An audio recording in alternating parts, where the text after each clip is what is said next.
Bernard Lawrence Madoff didn't promise insane returns. He promised consistent ones. No hype, no luxury pitch, no obvious red flags. For nearly 4 decades, some of the smartest investors in the world gave them their money. Not because they were reckless, but because they trusted the system. A former NASDAQ chairman, a Wall Street insider, a man regulators shook hands with. That trust became the most expensive mistake in modern financial history. So how did the largest Ponzi scheme ever hide in plain sight for decades? And why did the SEC fail to stop it? 5 times.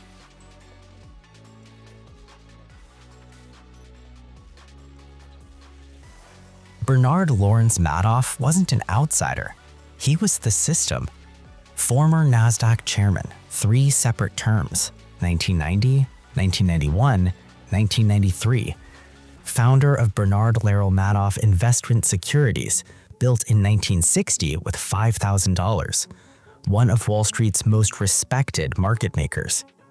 Together with his brother Peter, he helped develop early electronic trading systems, technology that later became part of the NASDAQ exchange itself. That legitimacy wasn't accidental, it was strategic. When the fraud began, sometime in the early 1980s, it didn't look criminal. It looked conservative, boring, professional. A wealth management operation designed to avoid attention. His offices sat in Midtown Manhattan's Lipstick Building. The real business operated on the 17th floor, a concealed entrance, separate staff, no transparency. 2 businesses, 1 name, 0 overlap. By design. Here's what investors believed. Madoff claimed he ran a strategy called split strike conversion. In simple terms, buy blue-chip S&P 100 stocks, hedge with options, shift to treasury bills during volatility, deliver steady returns, about 10 to 12% a year. No leverage, no exotic derivatives, no volatility. Textbook conservative portfolio management. That was the appeal. But here's the truth. Madoff never traded. Not occasionally, not poorly, not at all. New investor money went into a JP Morgan Chase account. Old investors were paid from that same pool. Trade confirmations were fabricated. Account statements were fiction, generated using backdated Wall Street Journal prices. A Ponzi scheme wrapped in institutional credibility, and it scaled through feeder funds. Fairfield Greenwich Group, $7.5 billion. Tremont Capital, $3.3 billion. Banco Santander, $3.1 billion. HSBC, roughly $1 billion. These weren't retail investors. These were institutions paid to perform due diligence, and didn't. In 1999, analyst Harry Markopolos was asked to analyze Madoff's strategy. It took him 4 hours. 4 hours to conclude the returns were mathematically impossible. The options volume didn't exist. The timing didn't work. Only 2 explanations: either illegal front-running or a Ponzi scheme. In May 2000, Markopolos walked into the SEC with an 8-page report. Ignored. He returned in 2001. Ignored. In 2005, he submitted a 21-page memo titled "The World's Largest Hedge Fund is a Fraud." 29 red flags. In 2007, the SEC closed the case. No fraud found, no trade records verified. 5 warnings, 0 successful investigations. Why? Because Madoff coached feeder funds on how to answer regulators. Because his niece worked at the SEC and later married an investigator. Because regulators trusted the resume more than the math. These red flags weren't hidden, they were ignored. Red flag number 1, exclusivity as a weapon. No public marketing, invitation only, referrals only, clubhouses, charity boards, tight-knit community networks. Exclusivity killed scrutiny. In finance, opacity isn't sophistication, it's risk. Red flag number 2, no independent custodian. Madoff managed the money, executed the trades, held the assets. His auditor? A one-man accounting shop in a strip mall. One employee, $17 billion, zero oversight. That violates every principle of risk management. Reputation replaced verification. Red flag number 3, returns that defied reality. Markets fluctuate, Madoff's returns didn't.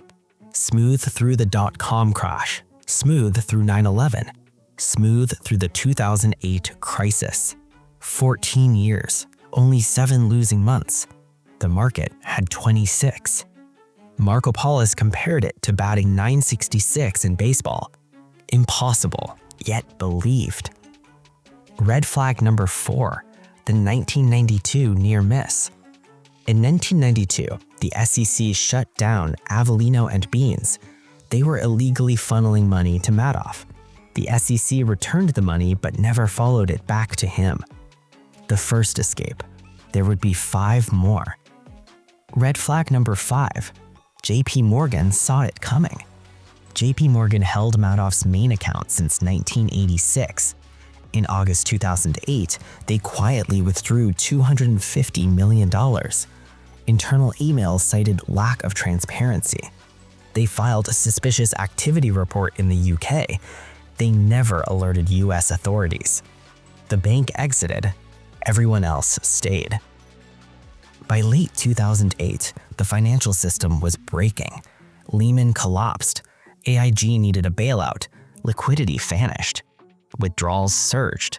Madoff needed $7 billion. His account held $234 million. He was $6.7 billion short. On December 9, 2008, he called his sons. It's all one big lie. A giant Ponzi scheme. They reported him the next day. On December 11th, the FBI arrested Bernie Madoff. Bernie Madoff did not operate alone. His decades-long Ponzi scheme survived because a small inner circle controlled every critical function and avoided scrutiny. Frank DePascali, his right-hand man, ran the secret operation, created fake trades and account statements, pleaded guilty to multiple felonies, and cooperated with investigators. Peter Madoff, brother, chief compliance officer, provided regulatory cover and false compliance assurances, pleaded guilty and served federal prison time. Daniel Bonventry, director of operations, oversaw back-office processes and record falsification, convicted and sentenced to 10 years. Back-office staff, Annette Bongiorno, Joanne Krupi, generated fake trade data that made statements look legitimate, barred from the securities industry. Feeder funds and intermediaries channeled billions into Madoff while collecting fees, failing to verify custody or trades. Most avoided prison but paid civil settlements. Mark and Andrew Madoff, sons, ran the legitimate brokerage arm, were not criminally charged but suffered severe personal and reputational fallout. The damage: $64.8 billion in fake balances, $17 to $20 billion in real cash losses, over 16,500 claims. Victims included Elie Wiesel, Steven Spielberg, Kevin Bacon, Fred Wilpon. 2 investors died by suicide. On December 11, 2010, exactly 2 years later, Mark Madoff took his own life. In 2009, Madoff pled guilty to 11 felonies. He received 150 years. His brother Peter got 10. Trustee Irving Picard clawed back over $14.4 billion, more than 70% of actual losses. Bernie Madoff died in prison in 2021, age 82. What are the lessons learned? Lesson 1. Reputation is not due diligence. Verify custody, verify auditors, always. Lesson 2. Consistency is a warning sign. Real portfolios fluctuate. Lesson number 3. Exclusivity is a sales tactic, not a quality signal. Lesson 4. Regulators are not a safety net. Assume no one checked.